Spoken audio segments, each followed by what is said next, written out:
Hello, everybody. It is Luke here, and I've got Molly with me. Hi. It is hard to transition into back to doing fun stuff after the last thing I uploaded to this fucking website. But you know what? We gotta go on. We're gonna anyway. Yeah. At the end of the day, we want to honor the fact that a lot of people, most people, are sticking it out with us, and we want to keep delivering cool stuff for them. You know? Yes. So that is why we tried to get at least some semblance of the show up and running immediately. I think our plan right now is we're going to kind of alternate on the main feed here between stuff that would normally be bonus episodes and kind of normal campaign stuff, which we'll talk about in the near future. That way we can kind of build up a recording buffer so that we can transition back into main feed just being campaign stuff and bonus stuff being bonus stuff. Since we, hit the plunger and detonated everything, we kind of have to start from scratch. So please bear with us while we do that. I guess in case you don't follow us on Blue Sky, and in case it wasn't obvious, we have canceled VGM EDM. Right. We're super bummed about it, but there's just no other option. Yeah, no clean way to do it. So we're just gonna move on. Yep. We're just gonna unfortunately have to just jettison it and move on. And then talking about what we're gonna do next. I gotta say. Yeah, what's up? One quick morning moment for Ellie Book Talk. That was the best name I've ever come up with in my life. I'm sad. Yeah, I would have loved to see where she went. We really, not only did we have to cancel it, we really had to cancel it right as everything was coming to a head in a big way. Yeah. Which is a bummer, and we're not happy about it, but had to do what we had to do. We trudge on. Yep. Kind of alongside that, I mentioned this in the post yesterday, but Worse Self is so tied up with VGM EDM for us that it kind of sucks to think about right now. Yeah.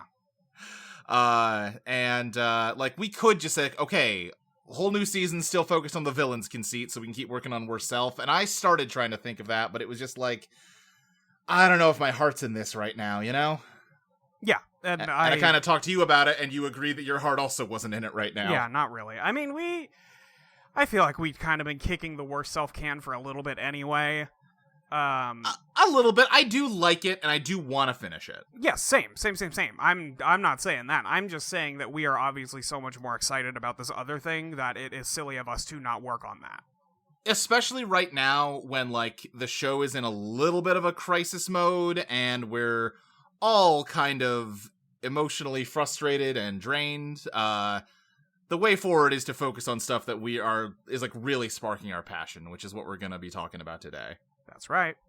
And also, I think you'll see that reflected in the very indulgent things we're doing in the main feed, you know? We have decided it is time to have some fun with it. Yeah, totally. Not that we've been having fun with it, but... Oh, yeah. I just mean we're entering a new level of let's just, indulge ourselves for a little while. Right.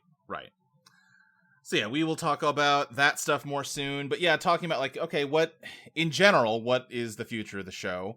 Because the obvious move then would be, okay, VGM EDM's canceled. Let's just move on to whatever we were going to do next, right? And the problem with that is that, I don't want to get deep into detail here, but the thing we were going to do next was going to be a big, happy, nostalgic celebration of everything we've done with Eidolon since 2020. Yeah. It was going to be a season that was just a lot of looking back and a lot of tying off everything we've done up to this point with a bow, because after that we were going to move on to an entirely new game, which is something that we have kind of been hinting at for a few design sessions now. Yes. And much like Worse Self does not feel great to work on, being jubilant and excited and nostalgic about this show also doesn't really feel like the vibe at the moment. Yeah, it's not really the move right now. Even setting aside the fact that I don't think even if it was, we could do our original plans anymore, you know? No, we super can't. Yeah. So, unfortunately, the unannounced Season 5 is also canceled. Yep. Ripperoni. And, yeah, it is what it is, again. But again, instead of just coming up with a new Eidolon season, we're just gonna say fuck it and work on our new game. And we were planning to kind of do a soft relaunch of the show in about a year and a half anyway, and we're just kind of bumping that timetable up. Yeah, and the other thing that the unannounced Season 5 was going to do is it was going to give us time to lay the groundwork for this thing. Yes. Which we wanted to do, but now that we just have the opportunity to...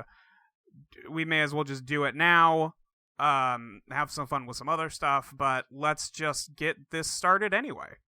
Yeah, I guess we can say this much. What we're going to be doing main feed is miniseries, right? Because we just don't... It is too much to, like, scramble to come up with characters and, like, plot conceits for a long-term campaign right now.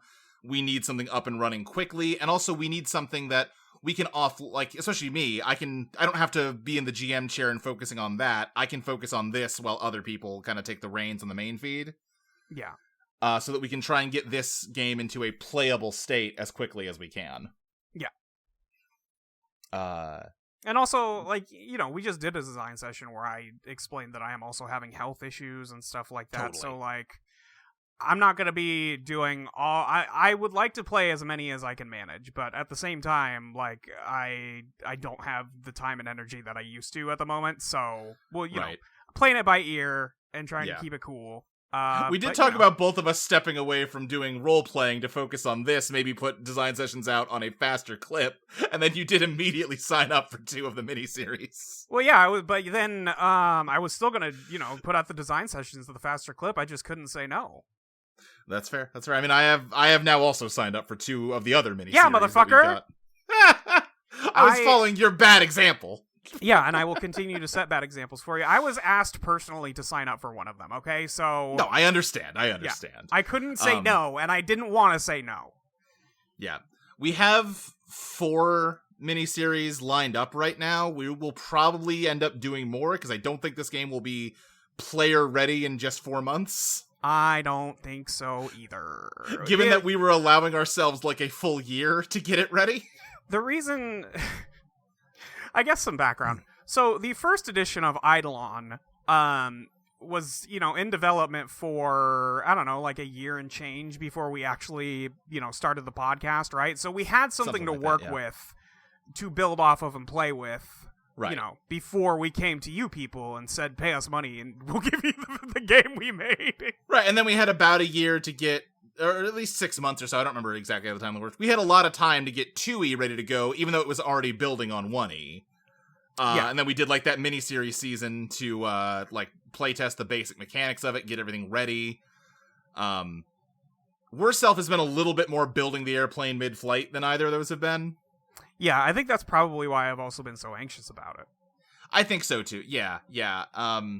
We probably should have tossed some minis before VGM EDM anyway. You know, we've been saying that a lot since January, but you know, that's fine. People voted against it because they were excited to play VGM EDM, and in retrospect, I should have overridden them as a malevolent dictator. I will note, we had one person who was like, we should take some time off, and we all foolishly said no. And then we all went, damn, could have used that time off, though. Anyway, that's neither here nor there.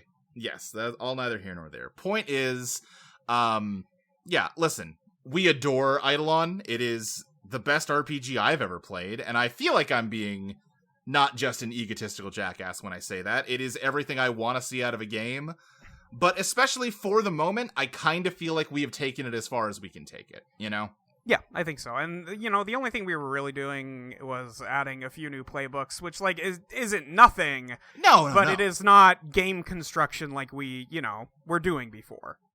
Right. It wasn't game construction like we were doing before. And, like, as a GM, I feel like I have told the stories that this system inspires me to tell for the time being. Yeah. Other than the ones we had to cancel that I'm kind of still sad about and don't want to come up with replacements for. Listen, we'll give it time. The wounds Totally. Everything is still very fresh right now. But I went back into our DMs to look at when I first started messaging you about this new game, and the answer was April of 2022, which is like Daft 1, which was the first playtest of 2E, also came out in April of 2022. Was that about the time I told you to fuck off? No, you were into it then, because I was like, hey, here's just an idea for somewhere a long time away, and you're like, oh, cool. And then in the 3 years since, I've just randomly been like, hey, here's a DSG idea. And you're like, that's cool, but stop. Fuck it. Fuck you. Stop. Shut up. Shut up. I can't think about this right now. I'm too busy thinking about Eidolon. And I'm like, what a lovely thing it must be to be able to only think about one thing at a time. It's not that good. It's not as good as you hope it'll be. Because every time I've got like, when did I first pitch this season idea? Oh, it was like years in advance. Yeah. For as much shit as you give Maxie for all of her like excess planning, right? There's nothing you love to do more. Well, listen, here's the thing. Maxie's excess planning means that I get no butted when I try to make shit up while I'm GMing. Because she's like, I sent you like a 10-page lore doc. Didn't you read it and internalize? I'm like, right, yeah, no. I can't just make shit up as I go. Okay, all right, let me go read the lore doc. It's okay when I do it.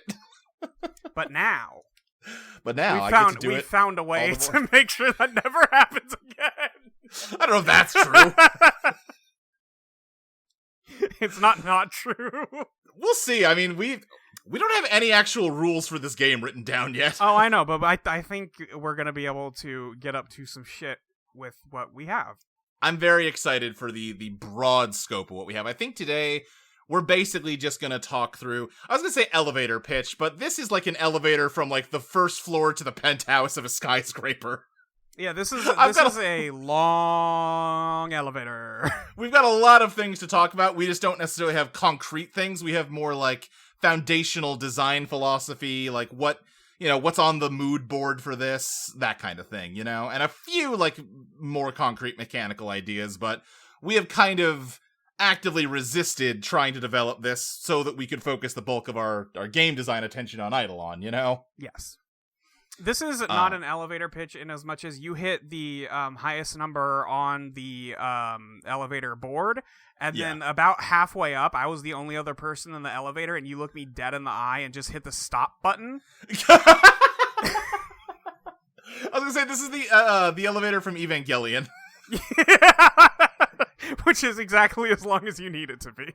Or just a single static image for like a minute straight. I have written up one of my classic manifestos to start us off here. Mm-hmm.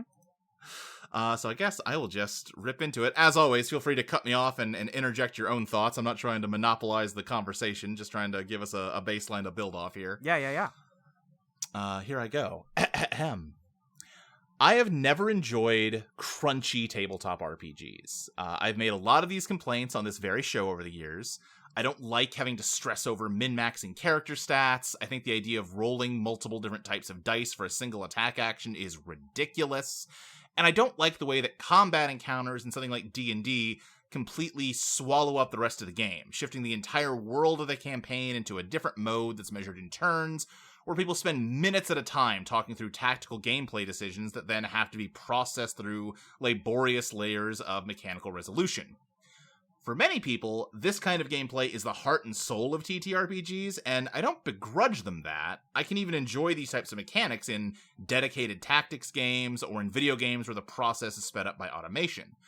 But personally, I come to TTRPGs for collaborative storytelling, and I find that this type of game design completely ruins the pacing of that storytelling. That's why when we first started working on Eidolon some 6 years ago, we latched hard onto a rules-light PBTA structure, and have only gone further and further over the years to strip out more fiddly mechanics and replace them with more narratively rich ones. Replacing the dice with the Fate deck is probably the single biggest example of this, and it's good. It's good. I'm not going to say that I don't enjoy. I am in a Pathfinder game with my partners outside of this, and I'm having a grand old time with it. Totally fair. You're right when you say, hang on, there's cops outside. Yeah.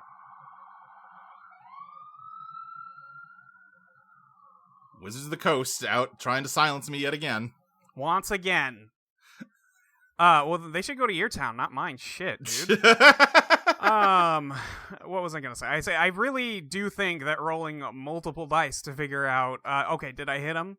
Okay, I hit him. Okay, now hang on. I gotta roll more dice to figure out how many damages I did, and, those were bad. Okay, well, then I may as well not have hit. All right, well, great job, everybody. I'm going home. Right. It's ridiculous. Yes, it's absurd. Again, this is, and this is an outlier, I understand that. One of my first experiences playing D&D in high school, I forget what you call it, like the floating disc that can like carry a load for you. And we had to like go downstairs into a dungeon, and there were like some bad guys right at the base of the stairs. And I said like, can I load up the floating disc with like a bunch of rubble to like max out its carrying capacity and then kick it down the stairs on top of them? And instead of letting the DM just decide how this worked out, another player very insistently forced us to sit around and wait while he calculated the mass of the load against the velocity it would attain going down the stairs, and like put together an argument for how much like force that produces and how that force should be converted into hit points. I'm like, I wish I hadn't said anything. I would have rather not be creative than put up with all of this. Uh-huh. And hey, perhaps playing D&D with that group colored my perception of that game for life. But I think it sure did, but you can't do anything about that. That was just your first D&D experience, right? And exactly, it was like, oh, this is what people play, huh? Yeah. And unfortunately, that is what people play. Yeah, I mean, I've watched like, I love all the people involved in Dimension 20, and I think it's a lot of fun. But I like can't hang with that show because every other episode is like a 90-minute long combat encounter. I have never tried to watch any Dimension 20 on account of this exact thing, and also I get bitter when people are watching Dimension 20 and not listening to my better podcast. Yeah, it's so like I will not give them any of my attention. That show like alternates between like 90 minutes of like exploration and character stuff and then 90 minutes of combat. And like that, no, how does this is what people like? Yeah, I don't know. It's barely fun when I'm in the combat. Right. Like, even setting aside the nightmare people I played with in high school, I've absolutely been in games where it's like, I'm just going to be scrolling my phone for 45 minutes until it comes back to my turn, you know? Because people are just sitting around making decisions, and they're interesting tactics decisions, but like, I'm here to play a funny little elf, you know? Yeah. And me being a funny little elf is like, just undermined by all of this. My first D&D game was with 7 other players. Yeah. So I kind of got bored pretty quick. Yeah. Pretty Or often. like, you know, I tend to go very heavy into like charisma-y characters, con artists. That's the kind of character I've traditionally liked to play. And it always runs into like, well, you better have combat abilities too. I'm like, but like my whole conception of this guy is someone that talks his way out of having to fight, or like just skedaddles when there's a fight. It's like, okay, but you're playing Dungeons and Dragons. That's not a choice you get to make. Like, be a bard and do, like, combat music that's charisma fueled. I'm like, that is not the vibe I'm looking for. That's not what I'm looking for, yeah. Anyway, back to the manifesto here. Yeah, back to your fucking manifesto. However, this dichotomy I'm drawing between crunchy games and narrative ones is a bit of a false one. Or at the very least, the border between the two is much more porous than I'm making it sound. Crunch, or mechanical complexity, gives you the opportunity to find emergent narrative and dramatic beats when all those complex systems rub up against one another in interesting ways. Yeah, it's annoying when Steve spends 15 minutes thinking through his next turn in a combat encounter, but it's also pretty fucking cool when Steve finally announces that he's going to combo 3 different skills into forcing an enemy into a lava pit, which triggers Erica's lava thirst passive and wipes half the boss's HP away. And that does paint a picture of Steve and Erica's characters. Complicated character creation and advancement systems allow for player expressivity. They allow you to find a build that works for you, allow you to find synergies between different pieces and stats to come up with something that is unique to you and which expresses your character's uniqueness mechanically. Eidolon has player expressivity, but it essentially all exists on the flavor layer through things like your Eidolon Power Mad Lib. With relatively few level up choices, an Eidolon character of any given playbook is going to ultimately look and play a lot like any other character of that playbook, with the differences largely existing in whether you have an alchemist that turns sponge cake into horseshoe crabs or stop signs into chain wallets. And like, to be clear, that's a big difference. The point I'm trying to make here is not to be critical of Eidolon. I think we made a pretty good fucking game that largely nails the design goals we set for ourselves. My point is only that, from the beginning, we closed ourselves off from using certain tools, and I think it might be worthwhile to open ourselves up to exploring them. I am not arguing that we sit down and make what is generally meant when people talk about crunchy RPGs. I don't want to measure distance for projectiles. I don't want to have to do even simple arithmetic to resolve attack rolls.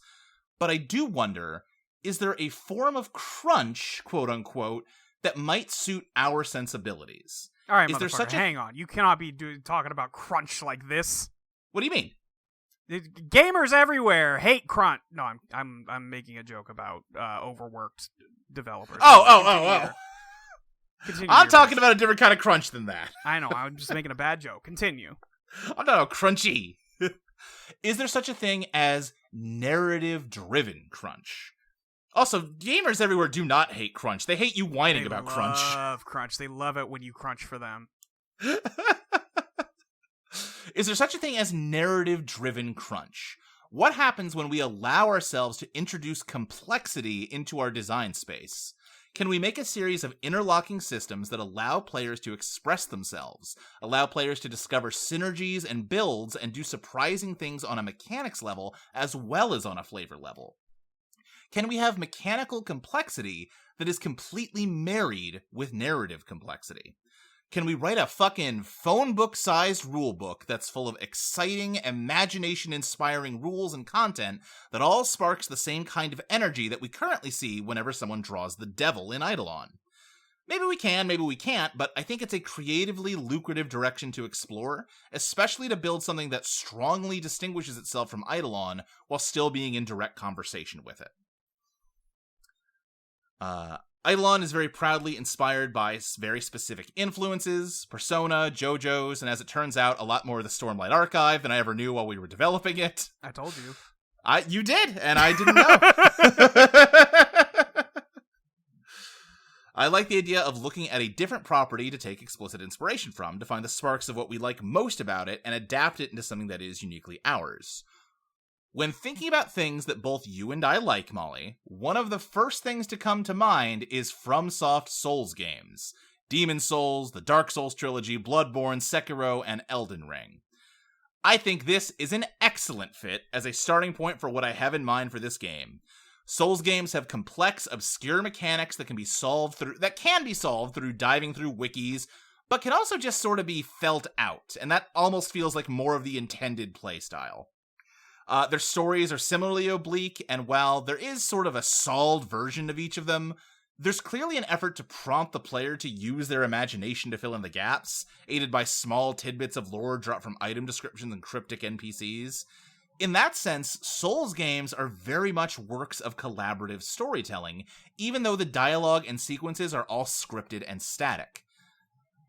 So just to pause here, yeah, DSG stands for Dark Souls game, because we want to make a Dark Souls game. We wanted to make a Dark Souls game. We've been talking about that. It's so funny that you wrote this like you're pitching it to me right now, as if we haven't been talking about Dark Souls game for like 4 years. I am more pitching it to them than you. I know, but it's very because you have my name, comma, next to it. Right. because this is a podcast where we have to do these things, but right. As secondary inspirations, I am also putting lots of pages from the comic Kill 6 Billion Demons up on the mood board. I love that comic. You have not read it. I think you would at least enjoy some of it. Can't say it'd be your favorite thing in the world, but I think you'd like it. I probably would like it just fine. Yeah, I would recommend checking it out.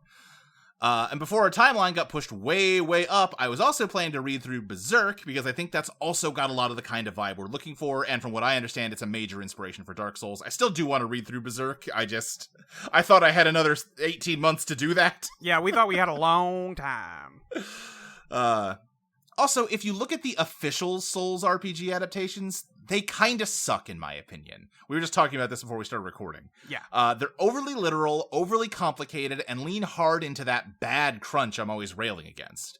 They take systems that are automated by the computer and force you to enact them in an analog format, such as using an AI deck to simulate boss behavior. That's the craziest shit I've ever heard, for the record. The AI deck, that's insane. Yeah, it's like the Bell Gargoyles have like a 30% chance of doing a claw swipe, so 30% of the deck will have the claw swipe card in it. That's... it'll have one tail whip card, it'll have like 4 fire breath cards, and we'll do it that way. Why?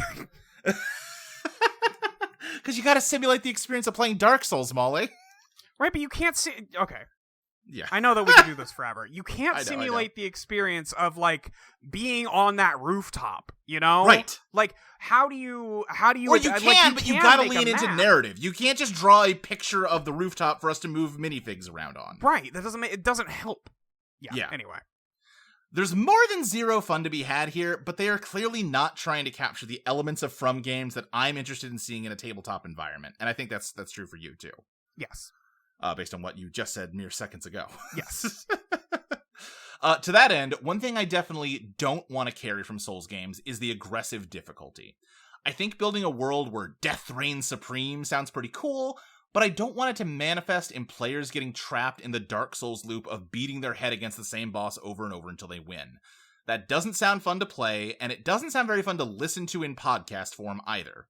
No. I want to adapt the sense of exploration and mystery, the sense that you're grappling with narratives far beyond what you can grasp, and I want to explore like a dark fantasy aesthetic that I think we can put our own unique twist on.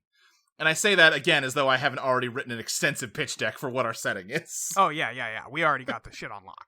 We'll get to that in just a moment. I also want to hold on to the good ideas that we've already come up with. Eidolon is a drawn from the Undertow game, and I want this to be as well. Exploring different types of design here will also give us the opportunity to define DFTU even more clearly and do even more to divorce it from its PBTA roots. At bare minimum, of course, we're gonna be using the Fate deck because it fucks supremely and I frankly never want to roll dice again. That's true. From the very moment we introduced the idea of using tarot cards, there has been an implicit suggestion that we should involve the entire tarot deck and not just the major arcana. I think a 78-card Fate deck is overdoing things, and coming up with 78 forecasts that are all interesting and distinct from one another sounds basically impossible. Yeah, I don't However, think we've talked about this ourselves before. I do not think it's possible. Folks out there are welcome to try. I think sure, it is by all a means. fool's errand. I don't think that is something that's gonna like satisfy you at the end of the day.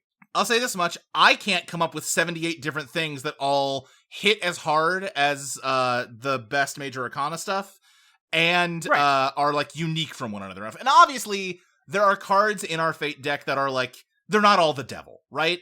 And No, I think they that's can't okay because you need the contrast. Right. But the devil doesn't hit nearly as hard if they're all the devil. Because then you just have, 22 the hermits, right? Like Right. They're all the same thing because, like, this is not to say that I am encouraging us to make bad or boring designs, but there is a function to be had of the baseline neutral design, which is how you get to the baller bad and good designs. I think there's only one truly boring card in the deck, and it's Temperance, and it's Temperance. It should be boring. It's Temperance. It should be. That's the point. Yeah, exactly. Right. And the card may as well be called Boredom. Yes. Tarot people don't get at me. Yeah, we're not. This is not for you, okay? That's not what we're doing right. This is about our game, okay? However, what if we found a way to incorporate the minor arcana into different systems? If we want that sense of exploration, of traversing the fog to discover the mysteries that hide within it, then I think we need some exploration mechanics. One way to do this would be the model that games like D&D use, where the GM comes up with a bunch of maps and encounters and basically designs an entire dungeon or uses a prefabbed one from an adventure module.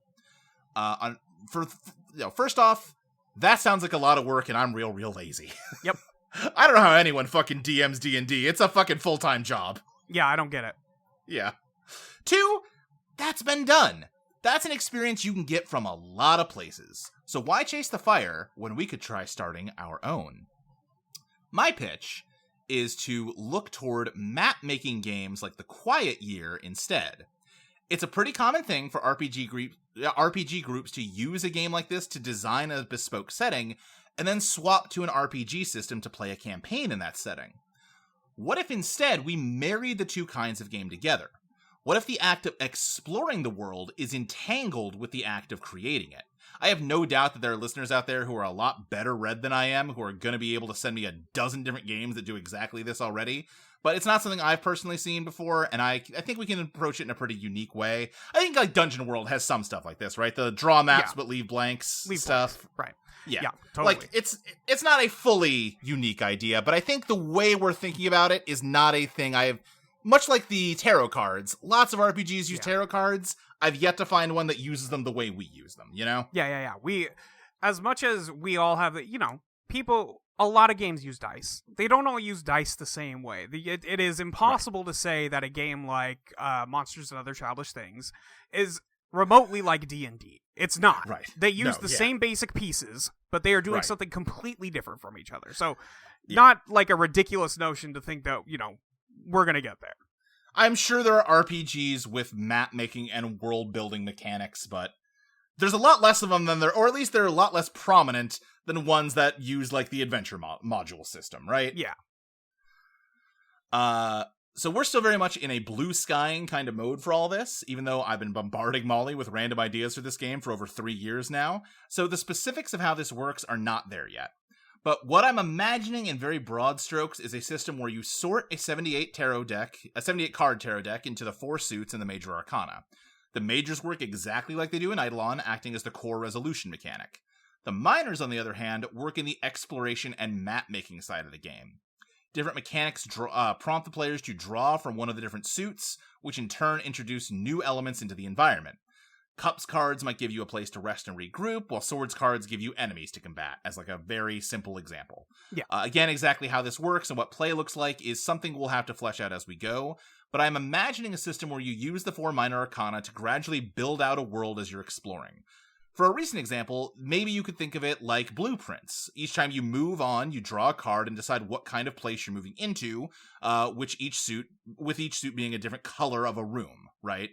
I like the mental image of playing this on a big table and literally laying cards out in a grid to define the map, but I'm not really sure that would work for playing remotely. So that is probably not the way to go with this. Yeah, no. So I think that's going to be the tough part, right? How do we make this map in a service that we can all use to play online for the podcast? I think that is going to be challenge number 1. I think we're gonna have to find a group drawing online app that we can all be watching as part of Which the game. shouldn't be and granted, that's Those not exist. impossible. Those exist. But it is I would have said, hey, maybe we can figure out how to make D20 work for us, but fuck D20. No, fuck Roll20, man. Roll20, not D20, yeah. Yeah. Fuck Roll20. Yeah, Roll20 can eat my ass. I don't know those people. Fuck them. Yeah. Let's see, where did I leave off here? Yes, I'm not sure that would work for our purposes. It might need to be a little less directly analogous. Again, looking at the Quiet Year, maybe each card prompts the turn player to draw in some element of the map, and the game can shift in scope so that you're either fleshing out the regions of a kingdom, the districts of a city, or the rooms of a single building, right? So it could be, I'm thinking in like Final Fantasy or whatever, you're on the world map, right? And maybe you're adding stuff to the world map, but then you arrive at a location and you're building out that location specifically. And then you get into a dungeon or a large building in that location, and now you're just working on that part. You know what I mean? Yes, absolutely. That is 100% what I have in mind. Yeah. We should be able to zoom in and out as needed. Right. I'm very much thinking of, again, going to, Dark Souls. You get to a fog wall, you hit the button to traverse the fog, and we're almost taking it from the perspective of, nothing existed on the other side of that fog wall until you walked through it. You know what I mean? Yeah. Dark Souls very much plays with this idea that, the world is in a state of chaos, and we'll get more into the story pitch I have here, but, that we have here, really. We've talked it through so much. But the idea that, by exploring this world, you're giving definition to it, and you're sort of shaping it out of the formless clay that existed before you got here, you know? Right. The world can't exist without someone to witness it, and we must witness it. Yeah. I also think we should carry over the Eidolon Power Mad Libs. I think they're a really fun way to personalize your character, and I think it'll be fun to see how they can be repurposed in this different kind of genre. Yes. I have a ton more ideas here. Like I said, I've been pelting Molly with random drive-by thoughts since April of 2022, a full 6 months before we put out the first draft of Eidolon 2E. And then I feel like in the last 6 months, you've finally started returning fire with ideas. Yes. Well, we have officially gotten close enough that I am ready to start thinking about it. Yeah. But now that I've explained the basic thinking that's underwriting this project, I think we can transition out of a formal write-up and into discussing those ideas in a more free-form way. Because we also have a doc just called the Idea Bucket that is 7 pages long of just things we've scribbled down. Hold on. How many? 1, 2, 3, 4, 5, 6, 7, 8, 9, 10, 11, 12, 13, 14, 15, 16, 17, 18, 19, 20, 21, 22, 23, 24, 25 different name ideas for the game. Why don't we explain what the setting and premise is before we get into the name suggestions? It's just so funny because I haven't counted them before. I have really just been, like, throwing spaghetti at the wall trying to find a name we like. Because I think one thing we've ran into right away, I thought it would be cool to make the whole name, like, a little one-sentence poem, basically, and I think you're not into that vibe. I think it would be cool, but I don't think it makes for an easily sellable product, at the very least. I think that is fair, yeah. SEO is kind of something we should consider. Maybe it can be like a subtitle to it. Yeah, listen. We did Eidolon Become Your Best Self, but I only call that motherfucker Eidolon. We just called it only Eidolon throughout this whole thing. 100%. No, I hear you. I was thinking along the lines of, like, how I think it's Jeff Stormer's game, Anyone Can Wear the Mask, as, like, the superhero thing, like, something along those lines, but I get where you're coming from, that, like, hey, it'd be nice if this was marketable. Well, the other part of Anyone Can Wear the Mask is that it is, like, coming off the heels of a very hot movie that uses that as the tagline. Right, that's not just an evocative line, that is a direct quote from a movie everybody loves. Film that everybody likes. Yeah, like, that, that didn't come from the ether. It came from somebody, and, like, Jeff is correct to use it, but that didn't just come from nowhere. Yeah, that's got better SEO than a random thing I think up at 3 a.m. I hear you. When you say it like that, it sounds like I'm beating your ass, and maybe I am, but it's not what I meant. So again, we love Dark Souls, we love Elden Ring. We didn't want to just copy exactly what they're doing, though. We wanted to try and come up with our own spin on that idea. Much like Lies of P creates its own spin on Bloodborne. So true. Lies of P seems like it's mostly just Bloodborne, but also sometimes they say Pinocchio stuff. Yeah, it's pretty much just Bloodborne. Sometimes they say Pinocchio. I think we're further from Dark Souls than Lies of P is from Bloodborne. That is, yes, I would say that for sure. Lies of P has, like, the downside of also being in vaguely Europe, almost Britain. Right. Yeah. And also that game is about parrying and not dodging, and that is basically the only difference. Right. So the broad idea that I came to you with and that we've kind of, refined over the years here is, Dark Souls takes place in these, like, decaying kingdoms where, like, people are dying but then reviving as, like, zombies, basically, and it's like the world isn't being allowed to die, right? It should have died a long time ago, but these, like, evil kings, or sometimes not even evil kings, are, like, holding the world back from becoming the thing that it needs to become next, That is kind of the thing they do over and over and over again in those games. Yes. And then, like, Dark Souls 3 is about, like, no, let's finally put it to rest for real. But Elden Ring, kind of the same plot again. Yeah, Elden Ring was kind of like, all right, hang on. But we love Link in the Fire, though, don't we, folks?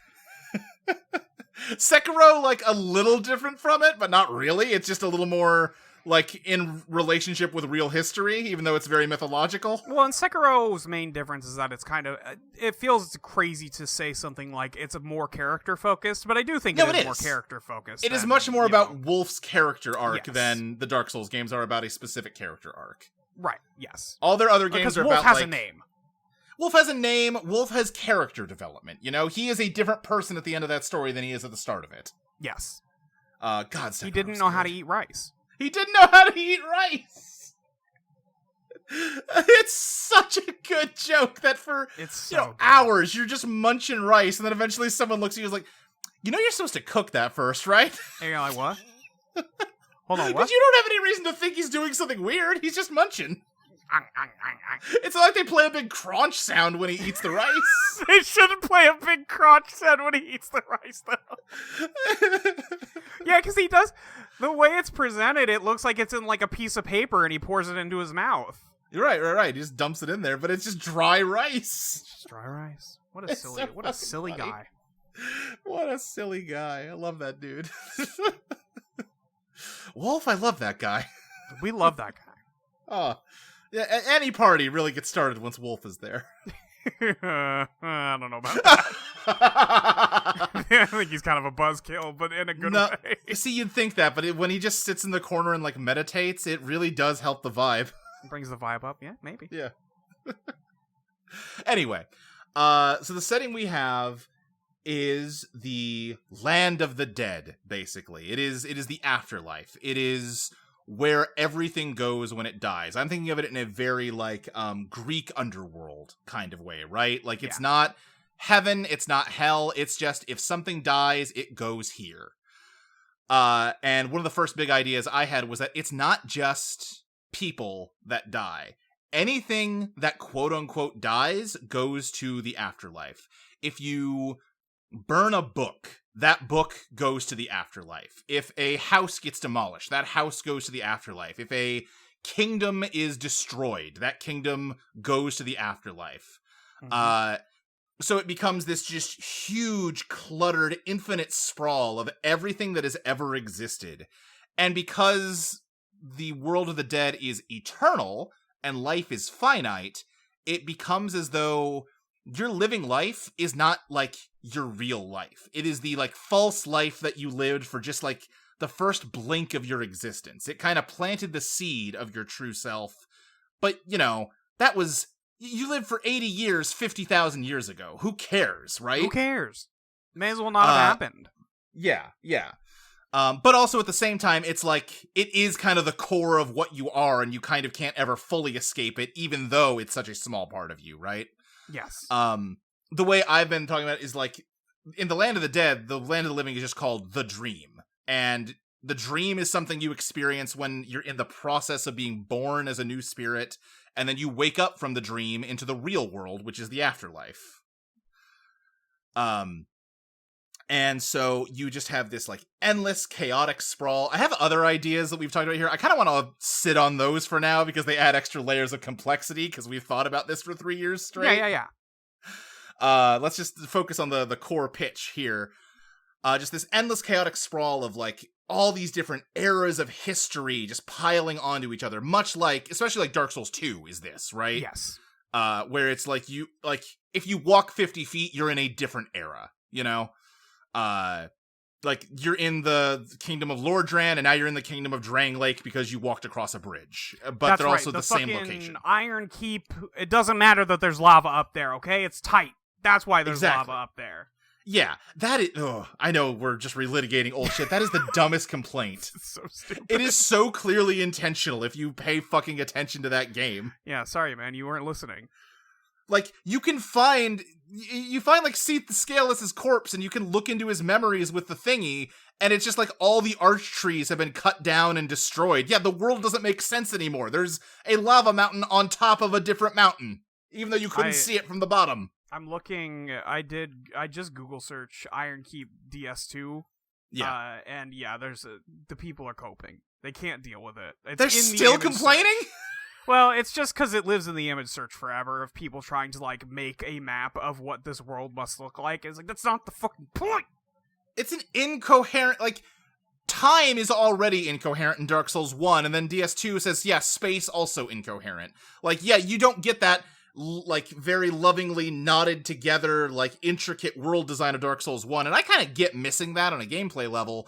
But the, like, endless sprawl that doesn't make any sense is clearly a direct, like, response to Dark Souls 1 and, like, doing something with it. It's not just them being stupid. They know what they're doing. Yeah. Did you know that most people don't think that video games were made with intention behind them? It's really what you kind of learn over time. You really do, yeah. Or that, like, there is just some platonic ideal of what is the correct way to do it, and if it's anything different from that, it's wrong. Yeah. Thank you, Jeff Gerstmann, for that one, I assume. Yeah. I don't know about all that. Yeah, I'm not going to put all that at his feet. I'm going to put all of it on Giant Bomb. I'm going to put a lot of it on Giant Bomb. I'll put some of it on Giant Bomb. I'll put a good amount of it over there. Yeah. It's the same reason people, like, get to, like, HD remasters. And not even HD, just full-on remakes, you know, and it's like, oh, this is what it always was supposed to look like. No, it was supposed to look like the thing they made. Yeah, it looks like the thing they made. Remember when you were really impressed by that, like, 5 years ago, and they were really proud of that work? Why are we treating it like it's dog shit now? Yeah, what's going on with that? Obviously, The Last of Us on the PlayStation 3 was just the shadow cast on the wall by the platonic ideal of the PS4 of the version PlayStation of The Last of Us. 4 version, which was only a shadow cast on the wall for the PS5 version. Exactly. It's so fucking stupid. It's like if our game sucked ass. So yeah, you have this like, sprawling, convoluted, kind of incoherent world of the dead, where spirits kind of like are even struggling to hold themselves together and maintain like their individual form. And the way that structure gets introduced to this world is through something in the capital city of the Land of the Dead called the THREADSPINNERS Guild. And what the THREADSPINNERS do is they recruit parties of adventurers to become the protagonists in the stories they tell, become the needles in the threads that they're spinning, as they weave a world out of the chaos to make something coherent. And these worlds don't necessarily have to all be contiguous with one another. My thread spinner over here is weaving one tapestry. Your thread spinner is weaving a different tapestry, and maybe they can't sew together, and that's okay. Or maybe they do, and that's also okay. Yeah. You know? The point is that we are enforcing structure on this formless thing. It is very, taking inspiration from the City of Dreams and Pop Rock, right? Where just everything is whatever you want it to be. It just, takes the shape that you want. But also it kind of has some of that God chair stuff from Disco Ska. Of like, no, there's one guy in charge who is trying to enforce their vision of what order looks like here and what things should be. And, we're not trying to go like as like aggressively meta as Disco Ska got, and not as at each other's throats, but I do think we want to like acknowledge that there is an inherent tension between a GM and the players, and kind of make that tension diegetic. The GM is not just like the disembodied voice of God that just says things happen.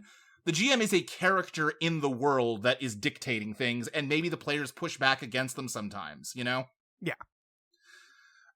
So that is a lot of what the idea is. We've talked a lot about like when you start a... Never mind. I got a text. Sorry about that. When you start a campaign, there should be some kind of round robin thing where the GM and each player kind of contributes to some backstory for what the dream is like, and also list off, a classic Dark Souls gang of freaks that will become major characters as your campaign develops. We got to talk about the loathsome dung eater during creation. You have to have like that. Eater. You gotta have that opening cutscene. It's like, here's some fucked up guys, and you're gonna start the game and not understand what any of them have to do with anything, but it'll come around eventually, don't you worry. The furtive pygmy, Seath the Scaleless. Exactly. Maybe you fucking heard of him. It's all gotta be that shit. I think one pitch I made at one point, I don't know if it's in this idea bucket or not, was part of it should be like, you have incomplete historical knowledge of the dream, so you have, like, you go around the table, each person draws a tarot card, and they can contribute a piece of history of like, okay, I drew card number 3, card number 2, the High Priestess, so here's something I can say about the second age of the dream, right? Going up to the world, which would be the contemporary present day of the dream, that only people that have recently died would have any knowledge of, you know? Yeah. That's one idea. I don't know if that's where we go, but it's the kind of idea that we're cooking with here, you know? Yeah, I like the idea, and maybe this is already being implied that, we already know that not everybody has the same dream, right? That was one of those things I was going to sit on. That what if, then from there, what if you said like, oh yeah, when I was alive, da-da-da-da-da, and so I was like, wait, what are you talking about? Like, no, UK, what's Brexit? UK's always been part of the EU, and there's like, and it's not that they like died before that happened, it's that they are actually from different dreams, and there's much like Dark Souls has, you live in your world that gets invaded by other people. There's maybe more than one dream. Maybe there's even infinite dreams. There's no way of knowing, because how much of it is, oh, this is inconsistent memory, all that, versus, no, we came from different worlds and different things happened in our, like, living lives. Yeah. Why did you want to sit on that? It's like one of the coolest parts of this shit to me. Just because it's like another layer of complexity on already a premise that takes some explaining. Yeah, but I don't think it's that bad. I mean, we're already there, you know? Well, the other side, okay, the other level of complexity I was going to say then is that if you really take my pitch to the logical extreme of like, you know, hey, anything that dies shows up in the land of the dead, am I really the same guy that I was yesterday, or did that guy die yesterday and a different guy who's very similar to him took his place? Who is to say that there wasn't a land of the dead that died and entered this land of the dead, man? Right, so what, you know, is every instant dying as the time passes and going to the land of the dead and creating, like, a literal, again, the city of dreams, right? This infinity of different, you know, things that then, you know, mutate and grow beyond what they were in that moment, and become, again, this just endless, infinite cacophony that only the thread spinners and their, you know, threaded heroes can, like, make any kind of sense out of. Yeah. Something I pitched you at one point is that literally every campaign played in this system is canon with every other campaign played in this system, including and especially the ones that contradict each other. Yeah, absolutely. Yes.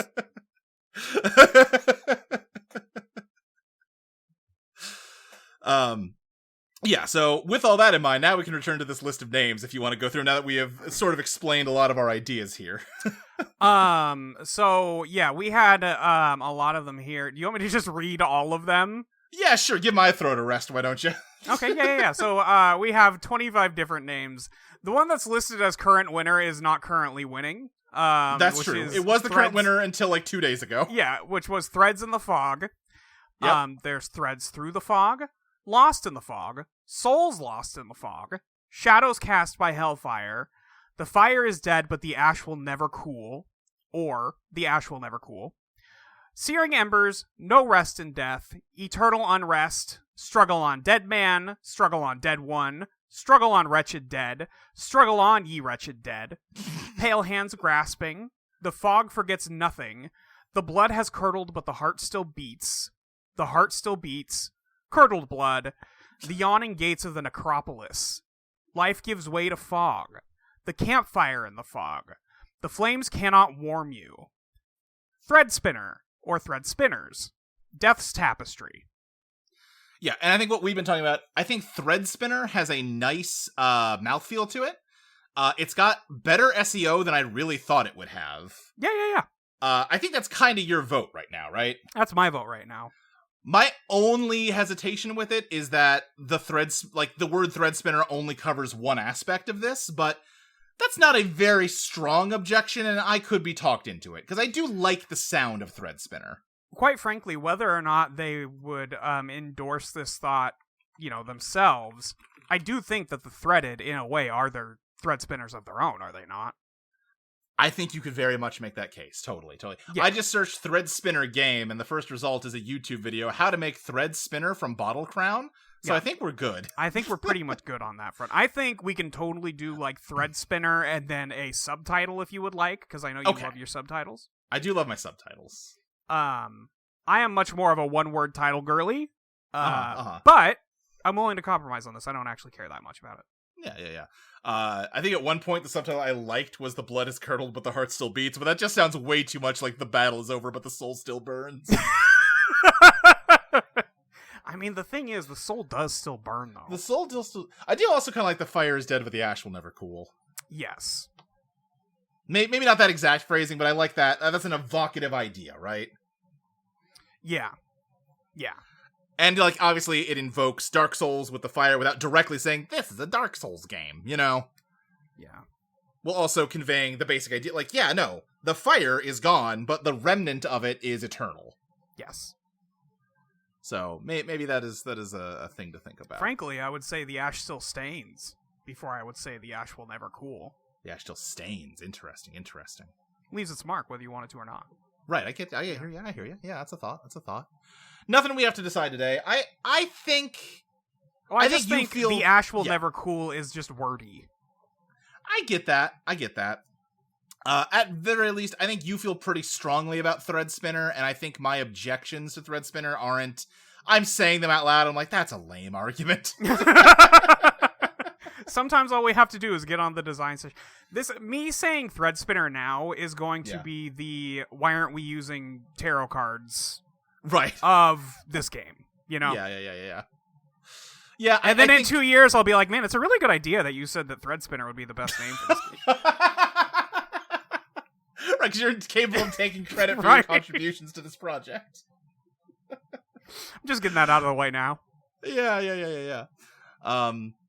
Yeah, another idea we talked about was that sessions should start with, like, you know, if we're thinking about bigger time scales for these, like, for quote-unquote uptime, right? Like, you're on a longer quest, there should be moments, you know, where we evoke the Dark Souls bonfires, where the party is sitting around a campfire, like you said, spinning their own threads, telling their own stories, maybe...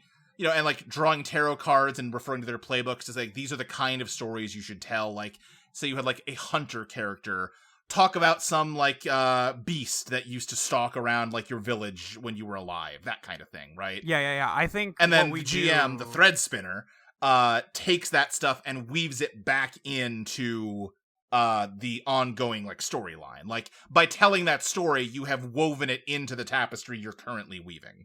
Yeah, I think those stories are our downtime moves, right? Like, I'm almost thinking of it less like Eidolon downtime and more like this is this is how you start a session, right? Almost more like tie updates than and like we should have actual downtime too because that's good. Yeah, but like I guess I'm thinking this is our equivalent of sitting down at the bonfire to mess with your equipment and level up, and downtime would be going back to Firelink Shrine to like catch up with all the NPCs and like. Figure out what you're doing next, you know what I mean? Plot lines, and you get your equipment upgrades, whatnot. Yeah, like find a way to, you know, evoke that feeling of like just moments to catch your breath and fucking rest and like spend your souls before you go back out into danger without literally translating those systems. Because again, that doesn't make sense to me. Yeah. Along those lines, you know, Eidolon very strictly has the rule of like you never have to die if you don't want to. I think this game should also... I mean, you're already dead, right? So how do you die? And again, I think it just sounds like a terrible idea to, like, recreate the Dark Souls boss loop. I think even if we tried that, I think Iris and Lexi would shoot us with bullets. They would kill us dead, yeah. Yeah. I did think at one point it'd be fun to make, like, a one-page RPG... that is just about doing a corpse run. That is pretty good. Like, you just explain your character, explain what killed you last time, and how you're gonna get your souls back. Yep. But that would be a totally different thing. That would, yeah.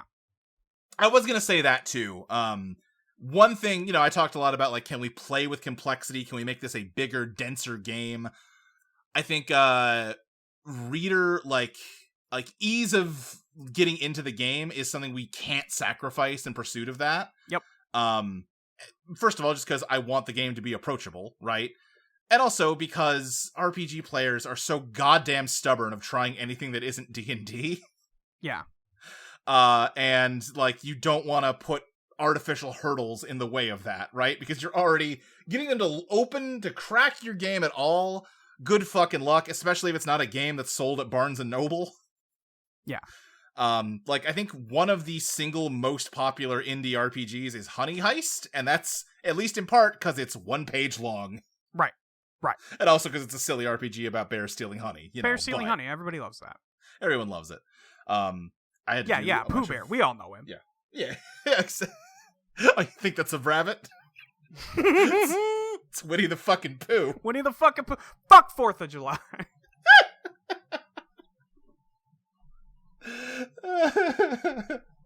But anyway, yeah, I definitely want to make sure the book is approachable. The way I'm thinking about it is almost like, can you almost guide someone through character creation parallel to teaching them the rules of the game, right? Yeah.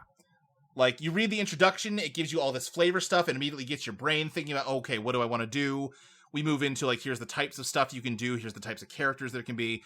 That's all stuff for way down the road when we have the mechanics, like, hammered out and know what we're doing. Yep. But I think it might be a good idea to really try and make this book a smooth read that, like, you read it cover to cover once and you are ready to play, you're ready to rock, you know?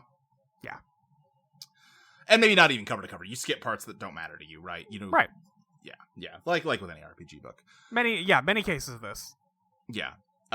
One, like, aesthetic element I have in mind for the Land of the Dead is that there's no sky. There's, like, the whole world is under, like, one big earthen dome that, like, no matter how long you travel in any direction, you never actually reach the dome. And sometimes, hey, when the sun sets, it's kind of like the sun died that day, and that means the sun can appear overhead. Same with the moon. Yeah. But you never have, like, you never lose sight of just, like, the rocky ceiling that you're trapped under, you know? Right. We also talked about there being devils that have lived in the underworld for, like, since the beginning of time, and they were kind of like the native inhabitants of this place, the rulers of it, but they are just so overwhelmingly outnumbered by the infinite dead that come down here. So it's very rare that you ever see them, but when you do, they're extremely powerful and old and know all the, you know, dark magics and what have you. Yeah, they've been here. Yeah, they've been here. Just going through, let's see, covered that. Talked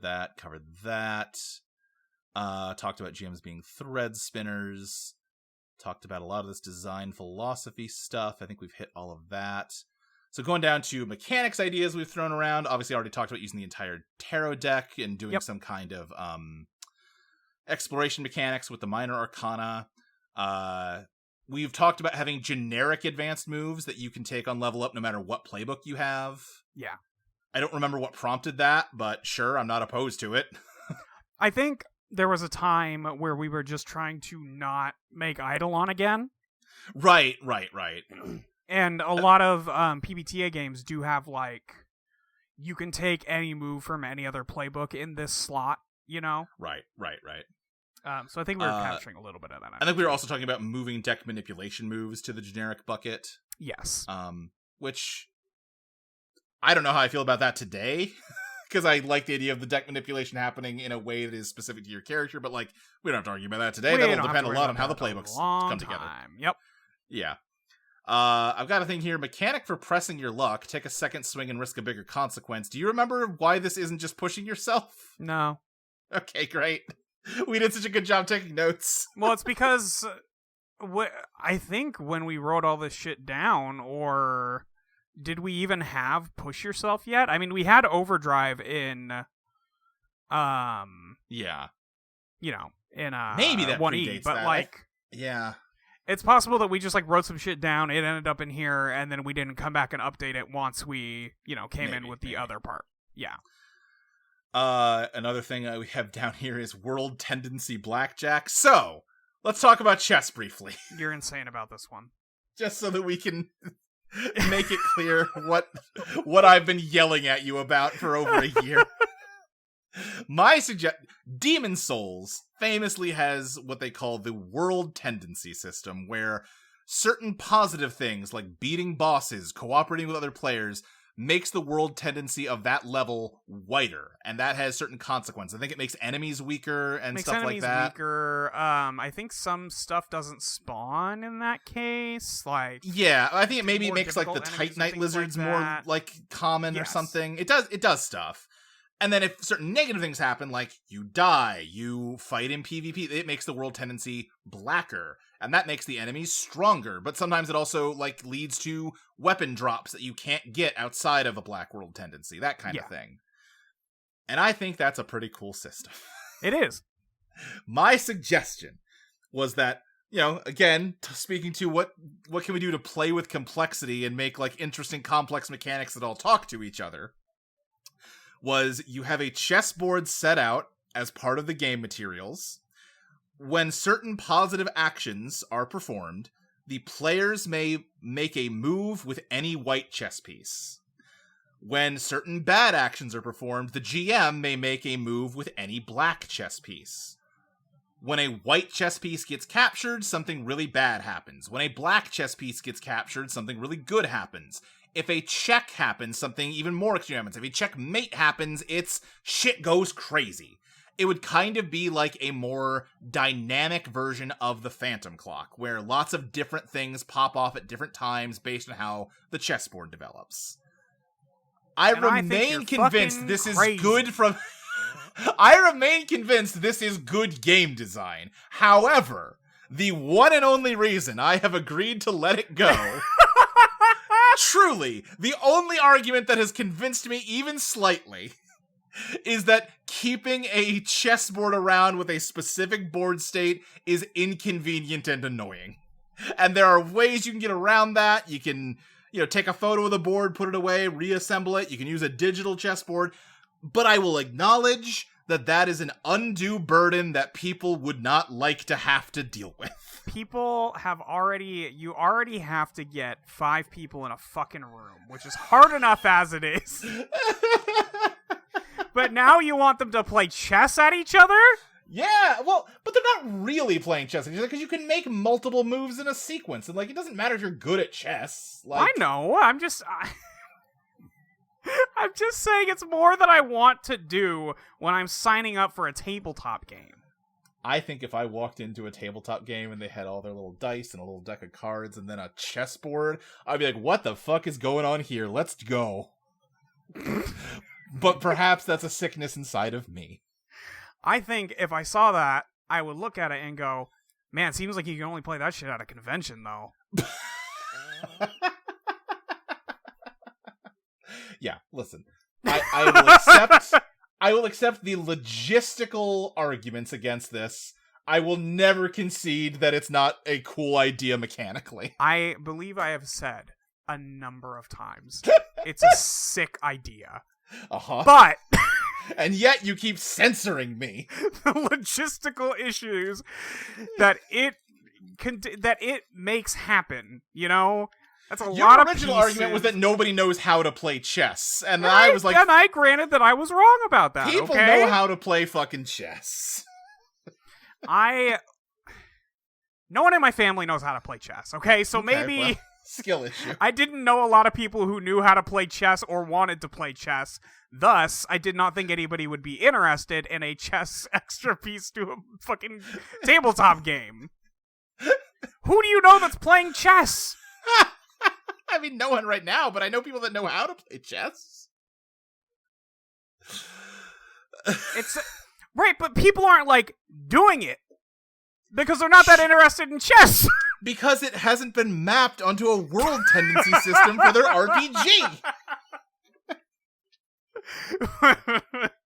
What about that guy who was cheating using a butt plug in that chess tournament? That guy was playing chess. You guys have no idea. We've joked about how much we've had this fight. You have no idea how much we have had this fight in the last year and a half, 2 years. And again, I'm conceding. An entire social media site died since we had this whole fucking argument. I'm conceding the fight. The logistics argument begrudgingly convinces me. I just needed to make sure my case was stated clearly for the gallery of the court. Yeah, so they can all point at Molly and go, "She's ladies so and gentlemen mean. Of the jury. She's so mean to Luke and all his good ideas." So what I have written down, I actually think this is worse and more complicated than the chess idea. I'm looking at it as well, and yes, it is. I would like to find a way to involve world tendency. I think it is sick and cool. However, yes. What I have written down right now, certain positive actions add upright cards to a world spread. Certain negative actions add inverted cards to it. To be clear, that is the point where Past Me has lost me. Stop trying to make inverted cards happen. It's not, when I was looking at this, I was like, okay, again, how are we going to keep track of that? You would put them, in a separate pile or something. I know, but then, you can't I know how you would do it. It would just be annoying. It's annoying, and you can't sleeve your cards then? Sure you could. Why couldn't you? Because if they're inverted, you can feel which side they're on. You know what I mean? This is insane shit that only I'm thinking about. Oh, okay. Let me read all this, and then I will explain how it works in my head. It would probably be fine, but yes, go on. Yeah. Certain positive actions add upright cards to a world spread. Certain negative action adds inverted cards to it from any of the decks. Upright is positive values, inverted is negative. Total sum represents Demon Souls-esque world tendency. Didn't I just say in the fucking thing I didn't want to make people do arithmetic, and yet here I am. And here we are. Bad stuff happens if negative. A big swing happens if you hit 21 or negative 21. Maybe not literally that number. We'd have to find the right number through, design and testing. Yeah. Or if you bust, if you go over whatever the number is. Basically, this game's version of the Phantom Clock. I do think there's an idea here, but it needs refined. What I'm saying is, let's say, okay, I accomplished some big goal that's a good thing. Pick one of the Minor Arcana decks to draw a card off of and put upright as a positive world tendency card. Oh no, somebody activated a negative trigger. Pick one of the decks to draw from and add to the negative pile. We subtract the negative from the positive. That's the current world tendency. Yeah. Again, I think there's something there. I do think it's probably overcomplicated. What if? Yeah. I have talked about, and maybe this is insane and we shouldn't talk about it, but okay. I specifically asked you to teach me Netrunner. Yes. For this. You had an idea of using Minor Arcana cards as ice that you have to bypass somehow.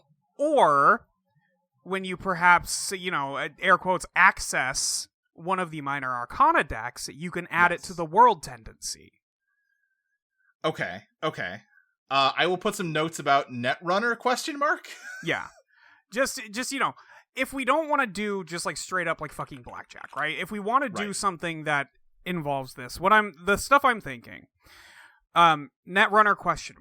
The other thing I'm thinking is if you can sacrifice an item from your inventory that has a corresponding card that has a number on it, you can increase or decrease the world tendency. Let me to adjust world tendency. Okay.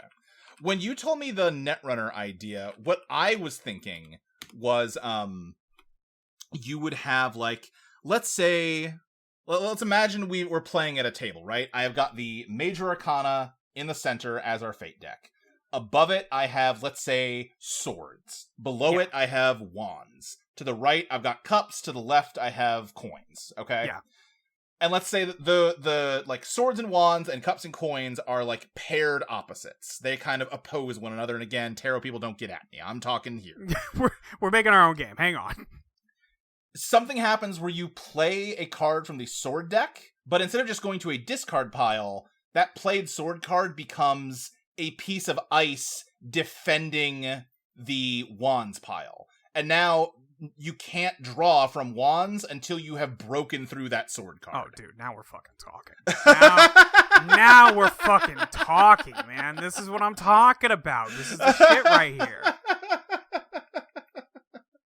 So I think each deck would only have one slot for quote-unquote ice, because we don't want to overcomplicate this, I'd say. But then you put them in, the fucking cardinal directions, right. And, ooh, see? I'm gonna have to, get a webcam and a table to show the table layout for this when we start running it. I just think that we are making the coolest game ever. What if... I think we're making the second coolest game ever, because the coolest game ever would be all of this, but with a chessboard. Shut up! At this point, I just say it to annoy you. I know, and it's working. What if the map is just fucking, you can put face-up cards in a slot, and that's the path? I mean, we already discussed this. This is the we discussed that and how that's not really... I'm, thinking about it, it's not reasonable. But, right. In my head, the digital version looks so sick. Right, yeah, I playing Blueprints the other day, I was like, wait, what if this was the game, right? Yeah! I just don't think that really makes sense. Yeah, we're just not going to be able to quite do that. Unless, we get some paper and... yeah. There'd be... my brain's starting to put together ways you could do it. Yeah. Because if you just bust out an Excel spreadsheet... Yeah, that's what I was thinking. You could do it with an Excel spreadsheet. It wouldn't be that hard. We'll think. Today's just broad ideas, just blue sky and broad concepts. We've been doing this for longer than we've done any other worst self-design session. Again, if we're being honest, this is where our passion has been lying for several, for months, at least if not months. if not like a year or two. Yeah. And we just kind of like, worst self there ought to be an expansion called Eidolon Become Your Worst Self. It's good for that to exist. It is good for that to exist. So we should do that before, and, not getting into details, but I wanted a buffer between Disco Ska and Season 5.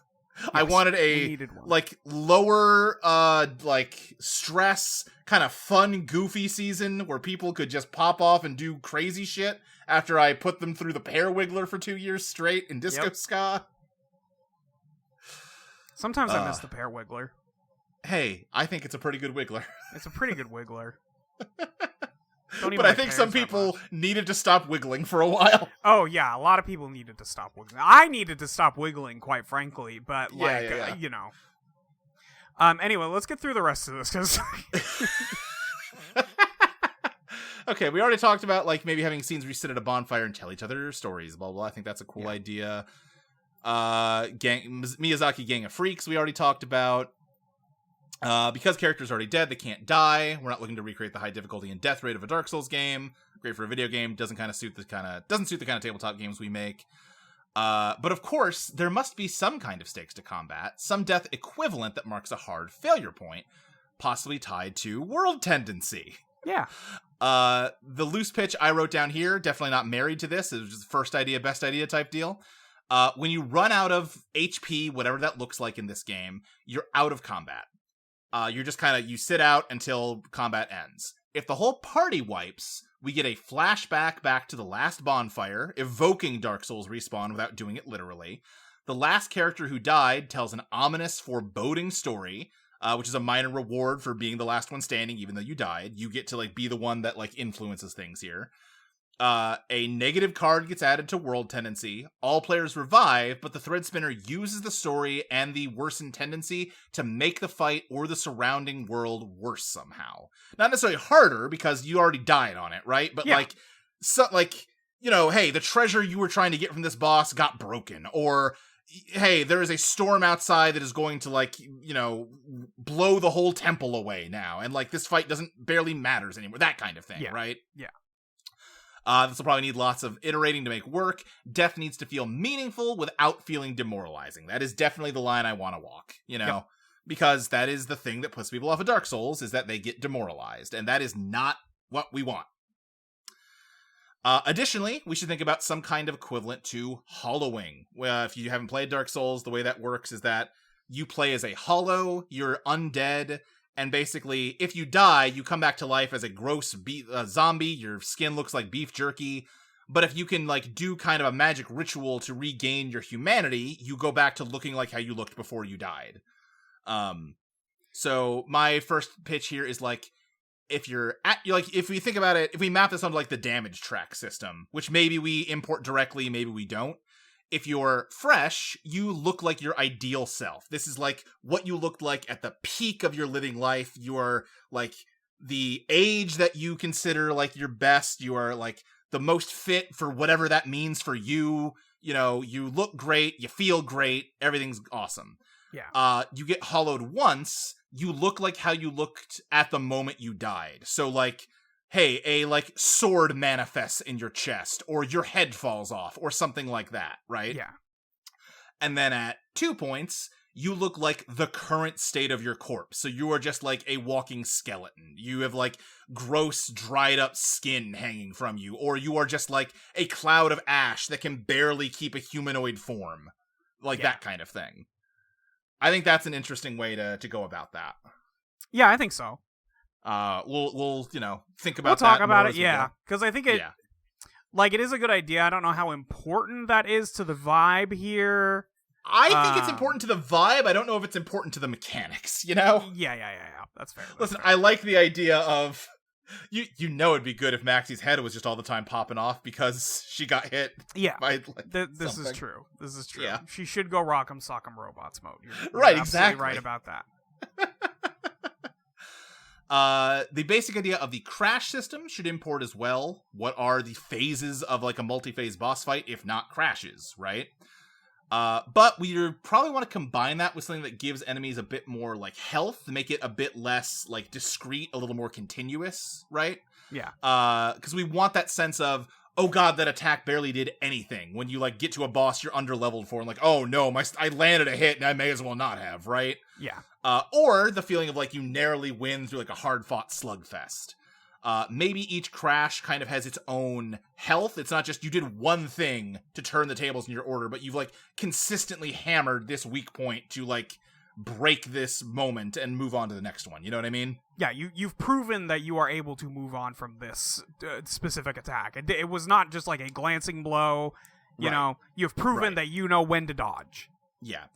Every crash of a boss should have a different epithet attached to it, because Dark Souls fucking loves epithets. Yeah. Like, you go into Melania's chamber, and her health bar appears, and she is Melania Blade of Mikola, and then you empty that health bar, you get a cutscene, and she transforms, and then the health bar refills as Melania Goddess of Rot. So each crash should, like, change the boss's name in that way, right? Yes. You can't kill bosses any more than they can kill you, because they're already dead. But because they have no thread spinner, you can break their names to scatter their essence. Names are what the unthreaded use to keep themselves together, and the more names you have, the stronger you are. This was a day I wrote this down, I'm like, I'm fucking cooking. This was maybe like the most excited one. Like when you sent me the message, I was like, dude, this is it right here. This is the shit right here. Hey, Molly, if you like this idea, you should go read Kill 6 Billion Demons. Yeah. It kind of has the reverse thing, where demons can be, like, bound, and, like, the more names you give them, the more power you have over them. I see, okay. Yeah.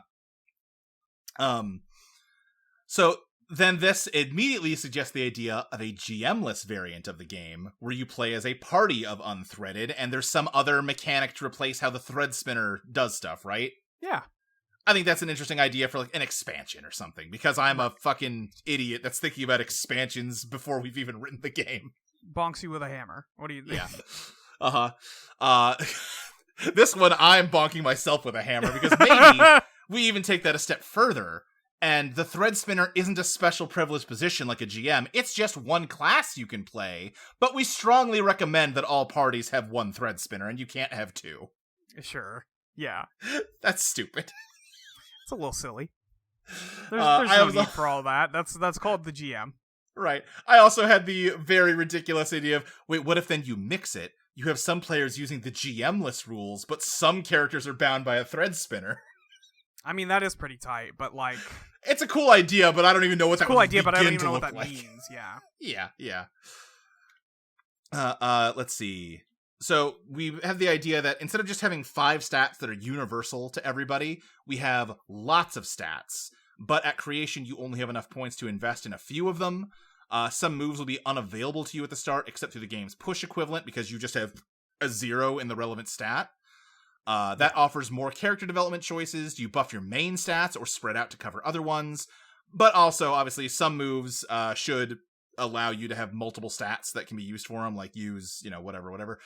We also have talked about other stuff with this very recently in the past week. Yeah. You want to take this? Because this was more your idea. Yeah. I was saying that we should make it so that some of the stats are just colors, or the stats are just colors, Right. and that there are like action or emotion words tied to those colors, so those stats. So like, what was the example you gave back to me about? I was saying that, because we'll go through our playbook ideas here, but like we were saying, like if you had a capital H hero playbook, they have, say, like determination. You said resolve. Yeah. You said so. Or resolve. Yeah. Like the Blade Magician has discipline, but the hero has resolve. But they're both kind of blue. Right. Those are both blue colored. And I don't know if you said this explicitly, but I assume the idea is that like those are the colors of the threads that you bring to the tapestry. Yes. Right. Yeah. That's what I'm saying. Yeah. Yeah.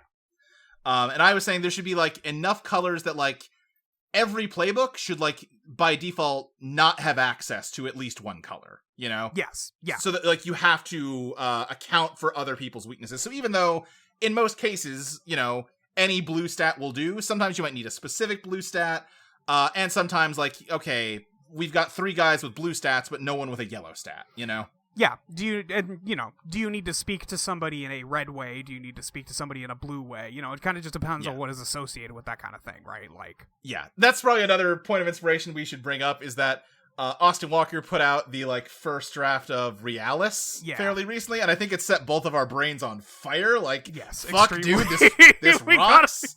Right. And it's like, it's Realis, not the same ideas that we're having, but it's playing in a very similar ballpark, right? Reading Realis was the moment where I was like, fuck, we have to work on Dark Souls game, like, now, man. We need to go. Because frankly, I mean, people are starting to cotton on to where we're going with this. Yes, exactly. We got to get out there. We got to get our ideas out in the world because, again, Realis is really not exactly the same kind of thing, but it is similarly trying to marry narrative with mechanical complexity, you know? Yes. And Austin Walker, pretty smart guy, pretty good at doing things he sets out to do. Yeah, his game is pretty fucking cool. Yeah, you should check out Realis. Just an unqualified recommendation. Go play that 100%. Game. Or at least go read that game like I did, and then not play it. Yeah, I haven't played it myself, but I have read it, and I have gone, damn, man, it'd be real fun to play that game sometime. Maybe we should do that as a bonus ep at some point. Yeah, maybe at some point. Yeah. It's not, finished yet, right? I know that, I don't know what I know that the Ashcan version right, I think it's just an Ashcan version that has the core mechanics, but it has a lot of fleshing out that it still needs. Yeah. I don't think it's been updated since then. I don't believe so, but maybe when it has been finished, we should play some Realis on the Patreon. That'd be fun. Yeah. Okay. So then moving into playbook ideas, I already said we should incorporate the Mad Libs because we like the Mad Libs. They're cool. I think other books do have that. Doesn't I want to say Blades in the Dark does something like that, doesn't it? Maybe I'm thinking of a different game. Oh, I haven't played Blades in the Dark myself. I don't know. I think there are other RPGs that have a Mad Lib system, and that's a good system. So hey. Yeah. You know what? One mechanical thing I skipped. We have talked about. Oh, I skipped a couple of these. I got ahead of myself because we were talking for 90 minutes. We were excited. We have talked about whether we need polarity in the Fate deck. Yes, I believe this was a Molly idea. I said, do we really fucking need polarity next time? Why not just write a forecast? Yep. And then, let the mood dictate what happens. Yeah, I am definitely open to that. I'm not full on let's kill it, but I can see the argument, and I don't know. It's something where if you're feeling it strongly, I don't have a strong pushback. You know what I mean? Yeah, I don't have a strong feeling about it, but I was just thinking about it one night. The phrase "something terrible happens," right? As it is right now, very specifically means that something awful happens to you specifically. Right. But since we are making a storytelling game, can we make it wider than that? Right. I definitely see the vision there. My biggest pushback would be part of what polarity does for us is it allows for some moves where not every polarity makes a lot of sense. Yeah. If I'm investigating, I'm just going off of polarity. Not and how am I faced with two choices when I want to know what happened here recently? You know? Yeah. And maybe there's ways to do that, but it is as someone that's run a lot of Eidolon, that's a little intimidating to think about, you know? No, for sure. There are times when it's I don't really know how to make the forecast fit this situation, and in those times, I can retreat back to the polarity to get the basic vibe of what should happen, you know? Yeah, for sure. This was also, I think, we had not this exact argument, but a similar argument when, oh gosh, what was it? When we were first even coming up with forecasts, right? Right. Trying to decide, no, there's no way, we can't iterate on this until we have something that's going to work with every single move. We just kind of have to roll with it. There will always be a time when it doesn't, and I do think polarity helps in the times that it doesn't fit. Yeah, for sure. I think that's a reasonable pushback. But I am I'm open to the idea of cutting polarity if we can find a different solution to that problem that we like more. Yeah. I think we've also, I don't have it written down here, but we have talked about, just as a design principle, roll your good stat when you do a thing is kind of boring, and it's maybe crutch that we've leaned on too hard with some Eidolon stuff. Or take +1 on this kind of action permanently. Yeah. We want advanced moves that will give you, like, spark narrative ideas and, like, develop your character, not just change, not just play around with the numbers that are on your spreadsheet, right? Yeah. So that's something to think about there. Powerful objects should have something like weapon stories from the Nier games, almost like you have a tie to particularly important pieces of equipment, and the way you develop that tie is by adding on to the legend of the item. So this is a little bit the legendary treasure move from the Virtuoso playbook. This is a little bit item descriptions in Souls games. Yeah. And again, it's a little bit the weapon stories in Nier games. The idea that, like, oh, you just slayed a big monster with this sword. Let's find out another bit about, like, the history behind this sword now, you know? Yeah. I think that's cool. Yes. And also, obviously, that should involve somehow leveling that item up in a way of some kind. Mm-hmm. And exactly how that works is something we will figure out in the months to come. Should still have downtime. We talked about that. Yes, Yep. Now playbook ideas. We should have a lot more classes than Eidolon had. When we were doing Eidolon, we said, like, okay, there's a bajillion stands in all of JoJo's Bizarre Adventure, and they all have weird powers. What is kind of the minimum number of classes we can boil this down to that will cover as many of these as possible? So the Eidolon playbooks are very broad and archetypical, right? Yes. Any guy that fights good is a vanguard, you know? This is more a different vibe. This is, the dark fantasy thing. I think it opens us up to exploring lots of more specialized classes. And that is also kind of a bigger point of difficulty on the back end, because then you have to flesh out those classes in interesting and dynamic ways, but we're brain geniuses. We'll just simply do it. We'll just do it. It'll be fine. And obviously we can add on to this list over time, right? Yeah. Much like we were doing with Worst Self. Like, we can develop these as we go. Yeah. And also, we have a long way to go. We have a long way to go. We can start with a small core of them and then build and build and build, Yep. The ideas we do have so far, you've said a couple of them. Blade Magician, inspired by Sekiro and the Virtuoso playbook. A warrior who has dedicated their body, soul, and life to mastering a weapon.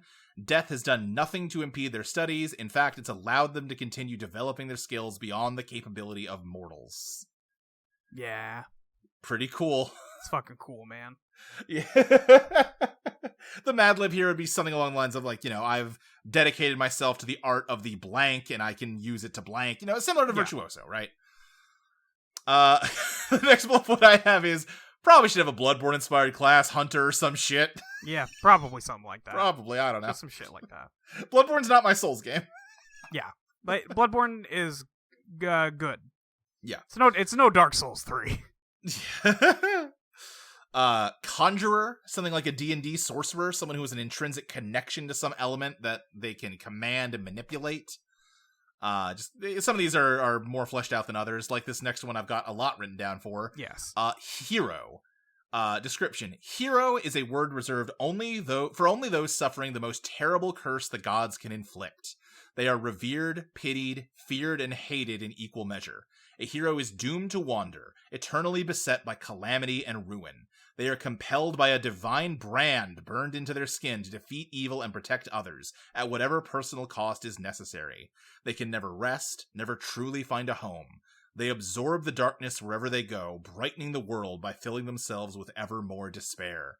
Not even death frees them from their eternal obligation. At character creation, name the god who has conscripted you, draw the brand they've burned into you, and name the virtue they cherish the most dearly and the sin they abhor the most deeply. Declare whether your god still reigns in the land of the living, or if they, like you, are dead. That's just so cool, man. Which is basically just like our take on a paladin, right? Yeah.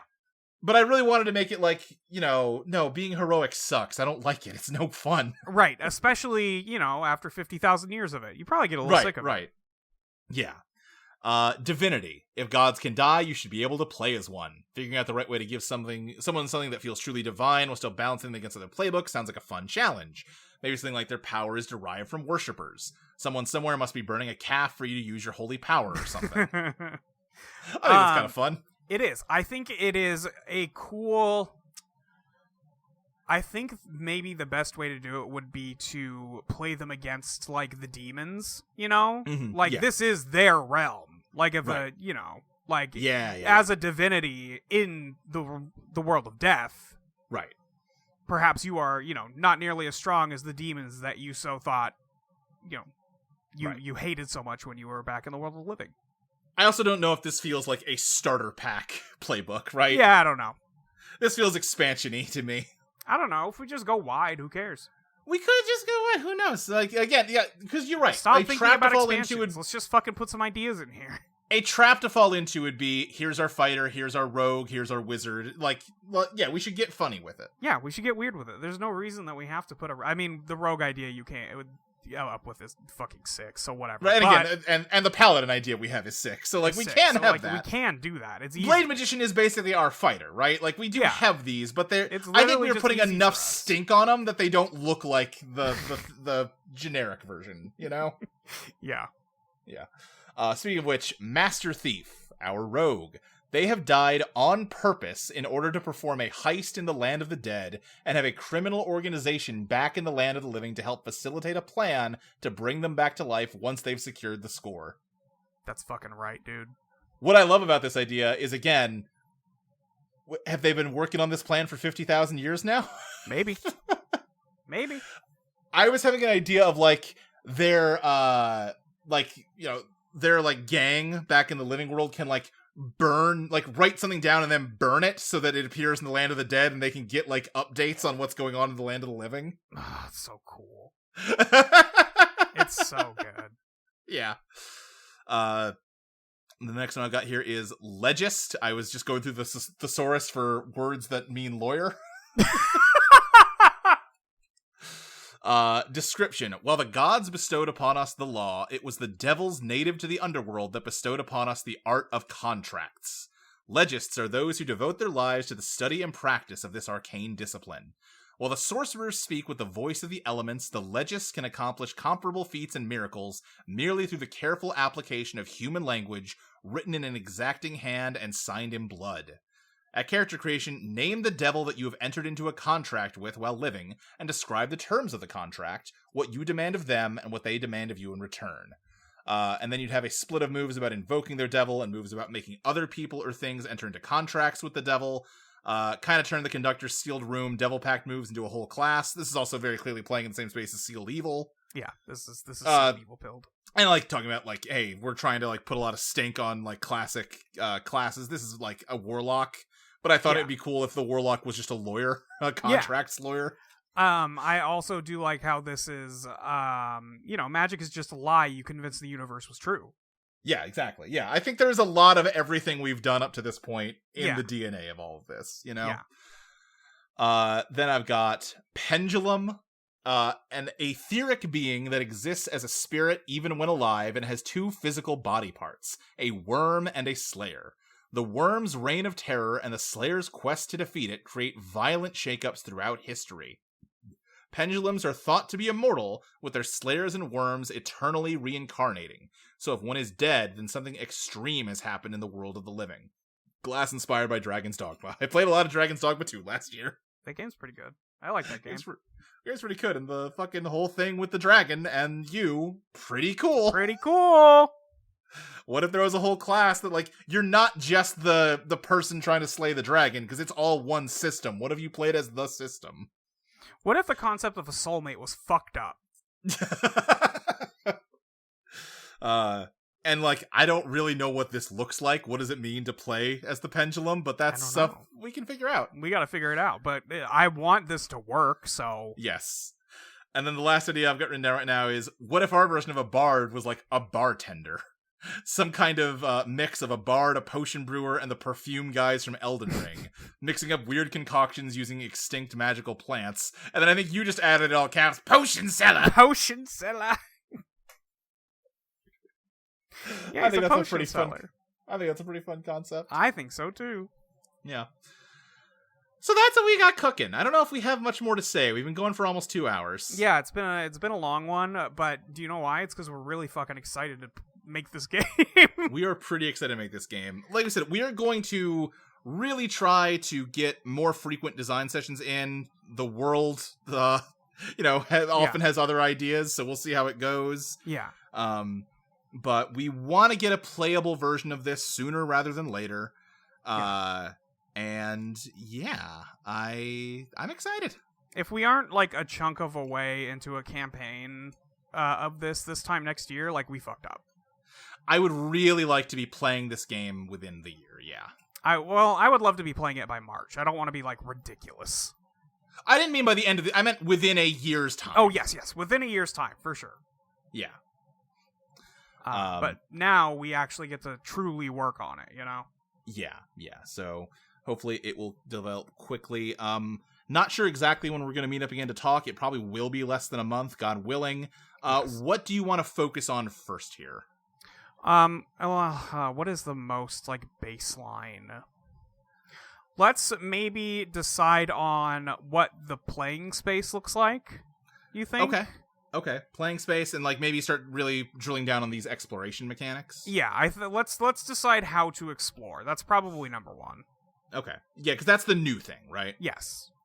So that's the thing we're, like, we don't have anything to build off of. No. I would say if listeners have map-making games that they think are cool and that we should take a look at in thinking about this stuff, feel free to let us know. Feel free to send them know. Or send them know. Let us know. I have played The Quiet Year. I think The Quiet Year is pretty nifty. I think it's a cool game, yeah. Yeah, that is the main thing I'm thinking about in this space, but I know there's others, so yeah, feel free to let me know about them. Yeah. Okay, I think that's it for tonight. Yeah, and also I just want to say thank you everybody who has sent in, like, worst self emails and stuff like that. Yeah. It really is appreciated. I'm sorry we have to put it on the shelf for now. We just need to do this for us so we can move on. Yeah, and like I said, I think it would be a real bummer if we didn't circle back and finish Worst Self someday. But yes, that day's not today. Yeah, not today, not this year. That's okay. We initially talked about, do we just want to, like, put our heads down, just force through it, get it done? I think we could do that, but I think it would show that we're making ourselves work on it, you know? Right, and there's no reason to do that. We just don't need to do that. The people who, if you want to play with what we've done for Worst Self so far, by all means, it's available for you on the Patreon. Go nuts. Have fun. Send us emails about it. We won't get to them right away. We will probably still be using these incomplete playbooks in some of these miniseries, you know? Right. We... checking my notes. We will. Yeah. Molly Sealed Evil, coming soon. Hell yeah. Yeah. But that's it. If you have, send us, if you have those map-making games, eidolonplaytest@gmail.com, or drop them in the Discord. We'll probably be looking. Yeah. But yeah, I think that is going to do it for us for now. So, we'll see you next time, everybody. Bye. Bye.